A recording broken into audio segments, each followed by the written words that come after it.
Olá pessoal, tudo bem com vocês? Sejam todos muito bem-vindos aqui ao Clube dos Dividendos. Eu sou Bruno Mazzoni e o vídeo de hoje é uma atualização de uma empresa que eu tenho no meu portfólio de longo prazo e foi sugerida nos comentários, que é a Engie. Vai fazer uma atualização aqui com os principais destaques do segundo trimestre de 2023 e estamos prestes aí a ter o terceiro TRI divulgado, né? Hoje é dia 13, sexta-feira 13 de outubro de 2023. Vamos lá, pessoal, quais serão as pautas do vídeo? Os destaques do segundo TRI, sem dúvida nenhuma, tá? Vou trazer eles para vocês. Um pouquinho da estratégia da companhia, principalmente no mercado livre, né? Então já é uma pioneira no mercado livre de energia, né? Tendo a composição da sua receita, boa parte, a maior parte vinda desse mercado. Um pouquinho da sua segmentação para vocês conhecerem, né, o que ela faz. E depois os múltiplos, tá? Que pela primeira vez, não sei em quantos anos, pessoal, a Engie tem múltiplos ali aceitáveis. Tá? Não está ali cara para chuchu, até porque teve um impairment ano passado, esse ano aqui voltou em dobro não, né? Se recuperou e as ações lateralizaram. Então ela conseguiu ali pegar agora um valuation e tem um valuation mais agradável para você que gosta de filtrar. E aí eu vou para o cenário macro, tá? Comentar um pouquinho sobre curva de juros, também sobre inflação, tá? E taxa Selic, por que não? Juro real.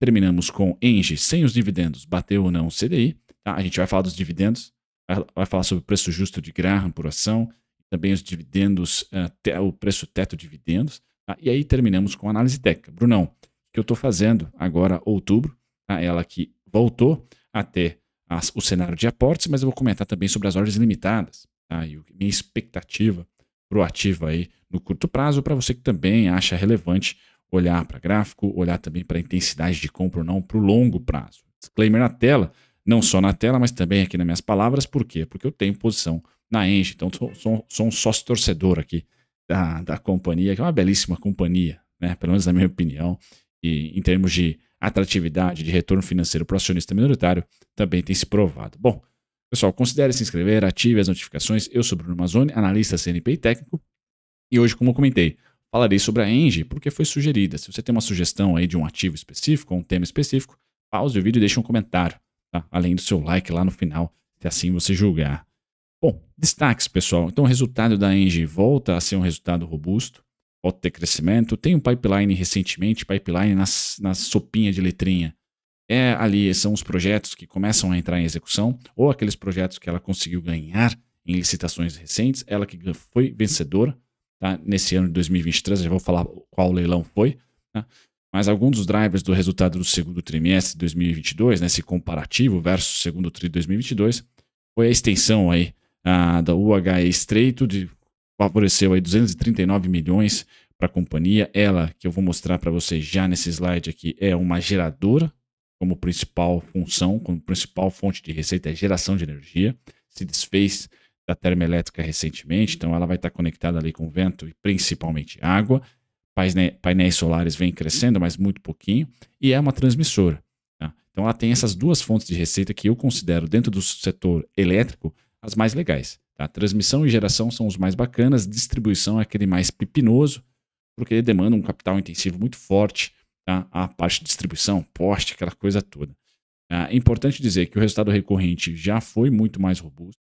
Então nós tivemos um crescimento aí, principalmente por causa do impairment em relação a 2022. Então o retrovisor da Engie, pessoal, esteve fraco durante o primeiro semestre e agora vai estar um pouco mais parelho nesse segundo semestre de 2023. Por quê? Porque em 2022/21 nós tivemos lá um impairment na companhia, né?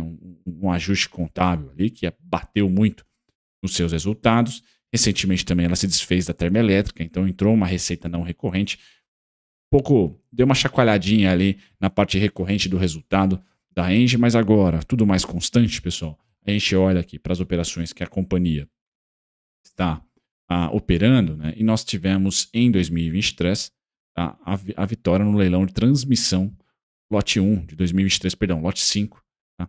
De janeiro de 2023, tá? Que contará com aproximadamente 1.000 quilômetros de extensão a ser implantado nos estados da Bahia, Minas Gerais e Espírito Santo. Então a catarinense, a Engie, vai subir aí no mapa, tá? Invadindo um pouquinho do sudeste, uma parte do nordeste aqui, tá? Para mandar bala e transmitir energia. Então uma companhia que vai evoluindo também na parte de segmentação entre transmissão e geração. Hoje está quase 70-30, né? 68,3 geração, 22,6 A gente vai olhar para a transmissão, então mais um lote para ajudar esse 22 a chegar mais próximo do 30 do que dos 20. A companhia que vai diversificando sua receita. Também vendeu a sua usina termoelétrica, Pampa Sul, em 31 de maio deste ano aqui. Então, 100% ali, a última usina de carvão no portfólio. A companhia torna-se a maior geradora de energia elétrica 100% renovável do país. Então, a Engie ganhou esse selo. Aí já era a maior geradora privada de energia, agora ela é a maior geradora de energia 100% renovável do país. Bacana, pessoal. Também aqui o reconhecimento do valor de 243 milhões, referente ao direito de responsabilidade. Então, parte jurídica aqui favorecendo também o seu resultado. Por isso que quando a gente olha para o recorrente, é onde tem o maior destaque. Então, ela volta aqui no resultado recorrente, no lucro recorrente, a ter bons números. Tá? E agora na parte futura, nós temos aí entrando, né, em construção essa transmissão nos estados aí da Bahia, Minas Gerais e Espírito Santo, que para mim é importante. Tá? Venda de usina termoelétrica, investimento em transmissão, tá? Esse é o core da Engie. Ela que, dentro da sua política, pessoal, também é, vamos dizer assim, pioneira no Mercado Livre. Tá? Ela tem aqui, entre os principais contratantes, né, metalurgia e siderurgia, alimentos e comércio e supermercados, tá? Mas principalmente siderurgia e metalurgia, mais alimentos que compõem os principais contratantes. Tá? Ela que tem no Mercado Livre a maior parte da sua receita de geração. Tá? E você está imaginando, e é com verdade, né, que o mercado de geração, as geradoras, vão passar por maus bocados, porque a gente teve um período pluviométrico, né, ou um período de chuva muito bom. Então os reservatórios, aí, principalmente energia hidrelétrica, que é o core do Brasil, estão bufando. Isso tende a colocar o preço da energia para baixo, que já está para baixo. Inclusive, alguns projetos de investimento estão sendo segurados, ali, vamos dizer, paralisados por esse preço de energia muito barato nesse momento. A Engie tem essa contrapartida de estar com transmissão também. Então, é uma geradora de energia, assim como a própria Eletrobras, né, que tem essas defesas, tá, mas não está na distribuição. E eu acho isso muito legal. Tá? Muito legal. Tanto a Eletrobras como a Engie são espetaculares. A Engie é que é o novo mercado, a Engie que é 100% privada. Então, na ótica do investidor, tá? Você tem menos riscos ali. Tá? E na ótica também da classificação para o novo mercado é mais legal. A Engie não tem unit, a Engie não tem preferencial. Não, a gente tem as mesmas ações que os controladores. São os mesmos interesses ali, né? Isso eu gosto bastante da Engie. Então, dentro daquilo que mais a gente pode buscar, não é nunca certeza, né? Porque a Amer3 também era novo mercado e aconteceu com as americanas, tá? Mas dentro daquilo que a gente pode mitigar, vamos dizer assim, de transparência, de bons costumes, aquela coisa toda, tá? Para, sempre na ótica do investidor pessoa física, no investidor minoritário, a Engie é 10, tá? Ela tem um maior score ali, maior pontuação, tá? Ela é bem atraente ali para o investidor pessoa física, beleza? Tem boa liquidez também. Pela primeira vez aqui, o seu preço-lucro está na casa dos 10, 9, ela que costuma, né? Costumou muitos anos ali por 15, 20, sempre esteve cara, né? Então tá com PL de 10, um dividend yield de 8,5, tem dividendo esse ano ainda para se esperar, uma dívida, pessoal, que deu uma alavancagem em 2022, já retrai em 2023, porque muito do operacional entrou, tá? E vendeu também termoelétrica, então consegue ali ajustar a sua alavancagem, tá tranquila nesse ponto. Preço justo de Graha é que tá lá em R$ 30,21, tá? Então ela tá bem cara por Graha. Um ROIC de quase 19%, ela está 26%, quase 27% cara hoje via a fórmula de Graham, tá bom? Que está lá o preço justo em R$ 30,21, basicamente R$ 10 aí de caro, né? De inflação por companhia. Seus dividendos, pessoal, na média dos últimos 3 anos foi de R$ 2,74 por ação. Então nós fazemos aquele preço teto legal, né? Usando a média líquida dos últimos 3 anos, exigindo 6% no mínimo a partir do momento que a gente investe para os próximos 12 meses. Qual que seria, exigindo 6% de renda passiva no mínimo, o nosso preço limite de desconto para comprar? R$ 45,66. Então, por dividendos, pessoal, é uma companhia barata. Tá? E esse ano aqui, ela já pagou R$ 1,99 e ano passado ela teve datas cortes em novembro, final de novembro, pós-resultado, e em dezembro, aquele lance de você remunerar o board, né? Os administradores ali, aquele dividendo bônus, né? No ano passado, se nós somarmos ali, foram quase 80 centavos. Algo em torno de 77 centavos ali. É o que a gente deve esperar, 78 centavos. Bom, vamos arredondar para R$ 2. e somar mais 70 centavos, que ela pague 2,70, né? A média está em 2,74, que ela pague 2,70, ela ainda vai continuar barata, o preço teto vai para 45. Então me parece, pessoal, quando a gente olhar para o preço, tá, eu vou comentar muito de que, olha, acima dos 40, eu vendi nos 44, mas pode ser 45, se você for mais criterioso, diminuir os aportes ou de repente olhar para uma outra empresa do portfólio. Eu fui tático porque eu estava olhando muito para o juro real e para a subida da curva de juros. Então, a curva de juros lá em julho, agosto, tá, eu falava que, olha, não tende a fechar mais, tende a abrir. E nesse quesito aqui eu acertei. Eu acabei errando, pessoal, o fato de que eu falei, olha, a curva de juros vai abrir, porém a Magalu, por exemplo, não vai sentir, porque durante todo o fechamento da curva de juros, nossos juros para vencimento em 2027, que eu mais estou olhando, né? Curva de juros é a percepção da Selic lá para 2027. Quando ela abre, ou seja, quando sobe a percepção de 10%, a Selic em 2027 para atuais 11%, chegou aqui a 11,50%, a bolsa sofre. Mesmo que a Selic esteja sendo cortada, e está sendo cortada, a curva de juros impacta também nos preços de curto prazo, sem dúvida nenhuma. E aqui eu via, né, a possibilidade aí de um certo problemática nas empresas de utilidade pública. Tá?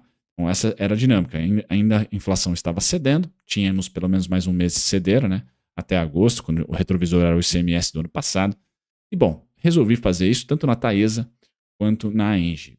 Fui bem sucedido, de certa maneira, tá? Porque eu acabei economizando aí R$3 por ação e agora volto a recomprar, já vou falar no preço lá, quais foram as regiões e quais são as ordens limitadas nesse caso, né? Mas a compra holder já está de volta, vamos assim dizer.